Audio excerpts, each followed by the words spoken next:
बिस्मिल्लाहिर्रहमानिर्रहीम। Welcome to my channel pharmacy course classes. मैं हूँ डॉक्टर रिजवान और आज हम आपकी खिदमत में बी कैटेगरी का एक सब्जेक्ट है एनाटमी एंड फिजियोलॉजी। उस सब्जेक्ट में से एक टॉपिक है combined terminology in anatomy. Last video के अंदर भी हमने कुछ टर्मिनोलॉजी पढ़ी थी जो कि बॉडी में लोकेशन के हिसाब से थी या बॉडी को राइट और लेफ़्ट में डिवाइड करती थी। उसको हमने जो जनरल टर्म थी वो हमने डिस्कस की थी लास्ट लेक्चर के अंदर। तो आज हम जो डिस्कस करेंगे वो है कंबाइंड टर्मिनोलॉजी। अब लेक्चर को स्टार्ट करने से पहले अगर आप मेरी वीडियो पे मेरे चैनल पे नए हैं तो मेरे चैनल को लाइक करें, सब्सक्राइब करें और बेल आइकन को लाजमी प्रेस करें ताकि मेरी हर नई वीडियो का नोटिफिकेशन आपको मिल सके। तो स्टार्ट करते हैं आज का लेक्चर। आज का लेक्चर जो है इसको हम क्या टॉपिक है वो है कंबाइंड टर्मिनोलॉजी। कंबाइंड टर्मिनोलॉजी से मुराद ये है कि बॉडी के मुख्तलिफ हिस्सों का आपस में मिल के या एक दूसरे के साथ जो रिलेशन है उस लिहाज से जो मुख्तलिफ टर्म्स यूज़ की जाती हैं उसको हम कहते हैं कंबाइंड टर्मिनोलॉजी। अब इसमें सबसे पहले जो आती है इसको कहते हैं इंफ्रोमीडियल। इंफ्रोमीडियल से क्या मुराद है? अब लास्ट लेक्चर के अंदर हमने मीडियल लाइन के बारे में डिस्कस किया था। मीडियल लाइन से मुराद ये है कि बॉडी के दरमियान में से गुज़रने वाली लाइन, ठीक है, जो कि बॉडी को राइट और लेफ़्ट दो एक जैसे हिस्सों में डिवाइड कर दे, उसको हम कहते हैं मीडियल लाइन। ठीक है, अब बॉडी का वो हिस्सा जो कि मीडियल लाइन के करीब, और अगर बॉडी को अपर और लोअर हाफ दो हिस्सों में डिवाइड किया जाए तो जो लोअर हिस्से की तरफ मीडियल लाइन के करीब बॉडी का हिस्सा होगा उसको हम कहते हैं इंफ्रोमीडियल। ठीक है, तो नेक्स्ट हम बढ़ते हैं एप्सिलेटरल। एप्सिलेटरल से मुराद ये होता है कि बॉडी के वो हिस्से, वो पार्ट्स जो कि बॉडी के एक तरफ ही हों।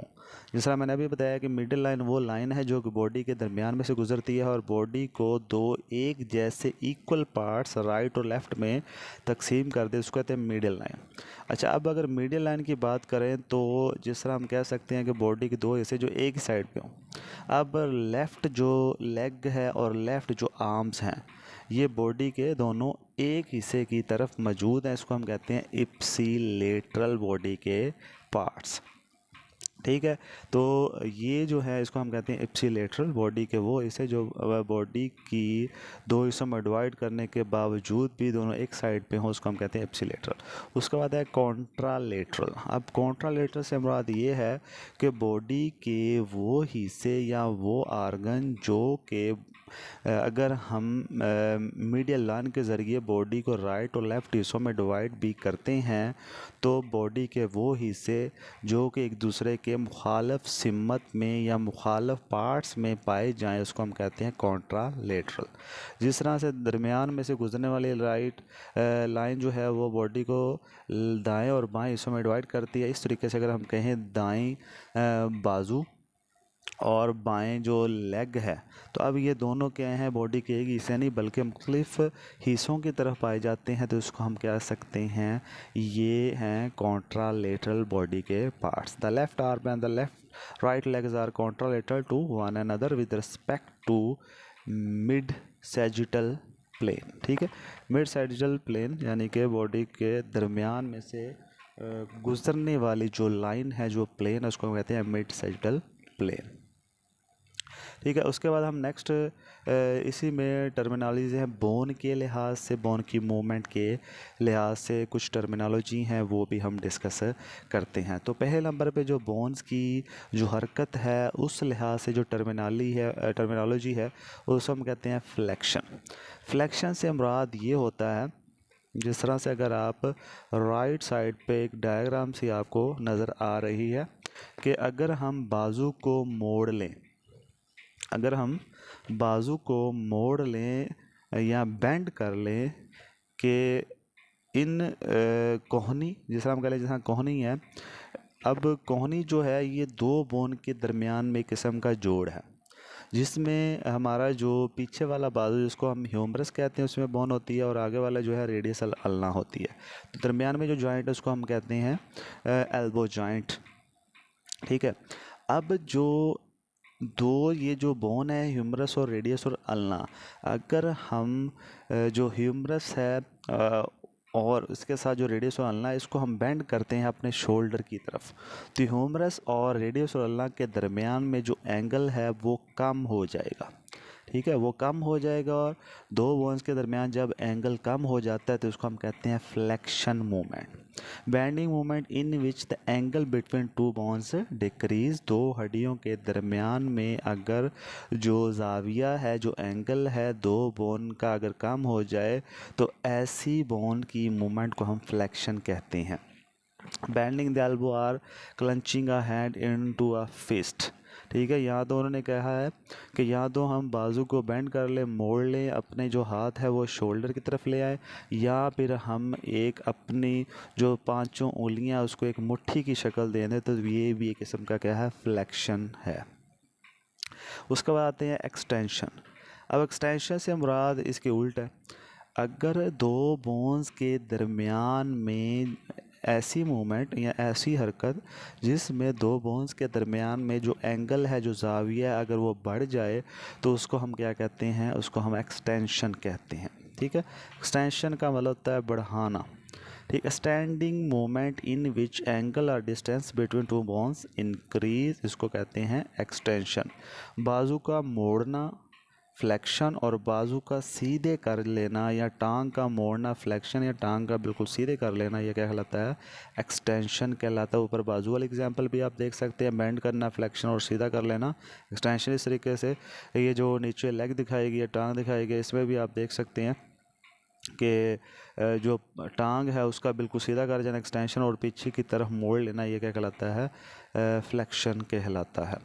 अच्छा, उसके बाद आती हैं कुछ मूवमेंट और भी हैं बोन्स की, उस लिहाज से हम डिस्कस करते हैं टर्मिनोलॉजी। तो पहले आती है अबडक्शन। अबडक्शन से मुराद ये होता है कि टांग की ऐसी मूवमेंट जिसमें वो मीडियल लाइन से दूर जाए, या बाजू की या बॉडी के किसी भी पार्ट्स की मूवमेंट जिससे वो मीडियल लाइन से दूर हो जाए, उसको हम कहते हैं अबडक्शन।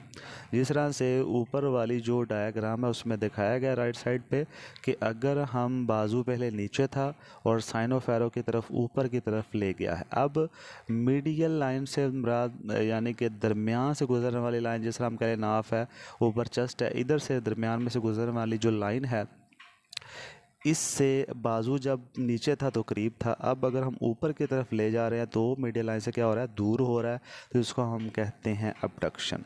इस तरीके से नीचे लेग की भी उन्होंने मूवमेंट दिखाई गई है कि ये लेग जब बिल्कुल स्ट्रेट थी तो मीडियल लाइन के करीब थी, लेकिन अब साइन ऑफ एरो दिखाया गया है कि ये ऊपर की तरफ उठा ली गई है, तो ये भी एक किस्म की है अबडक्शन है। अब इसके बिल्कुल उल्ट सिमत में होती है adduction.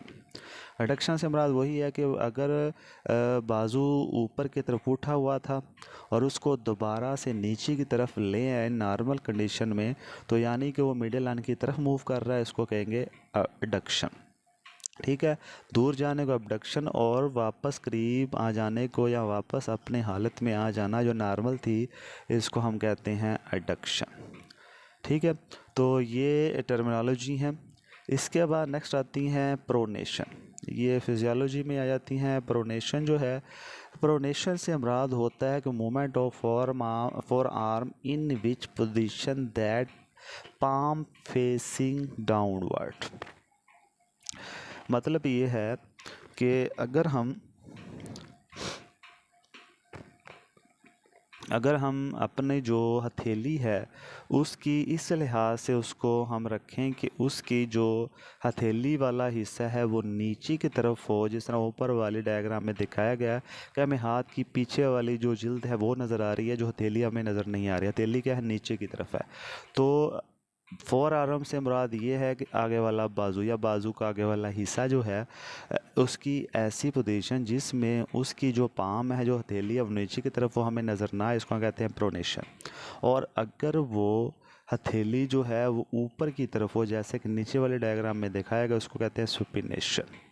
The movement of four arms in which position that palm facing upward, ऊपर की तरफ हो, उसको हम क्या कहते हैं, इन्वर्शन। उसके बाद कहते हैं सुपिनेशन।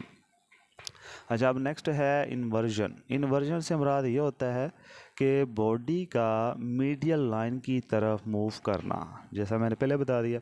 अच्छा, अब इसमें जो है फुट जो है, पाँव जो सोल होता है, अगर वो मीडियल लाइन की तरफ मूव करे तो उसको हम कहते हैं इन्वर्जन।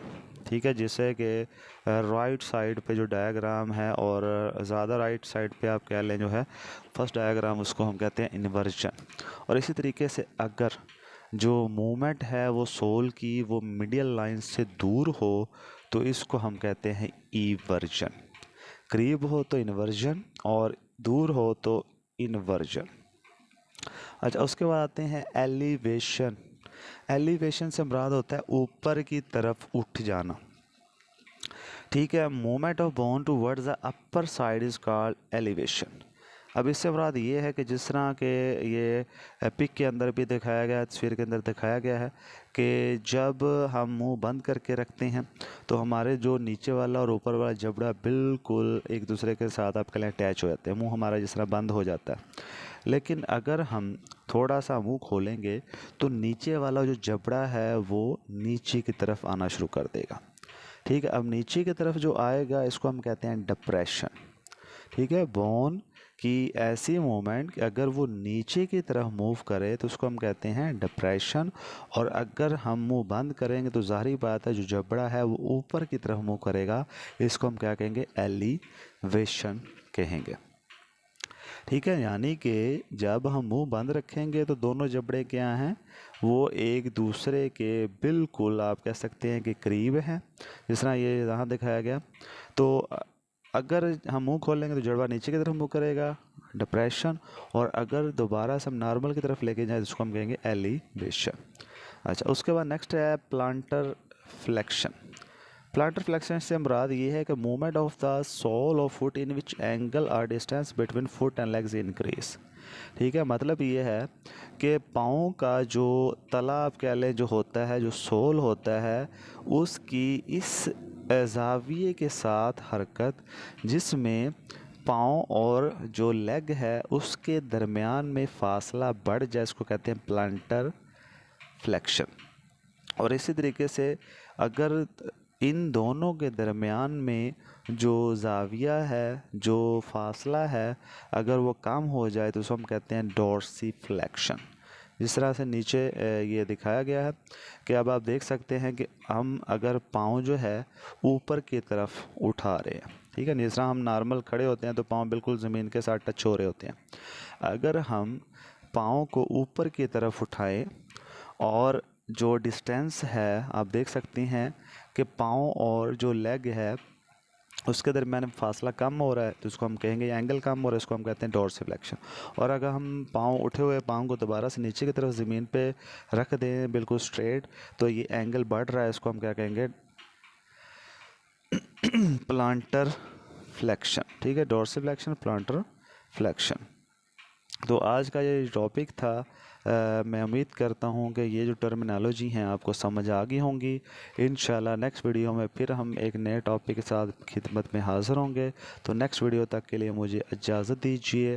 अल्लाह हाफिज़।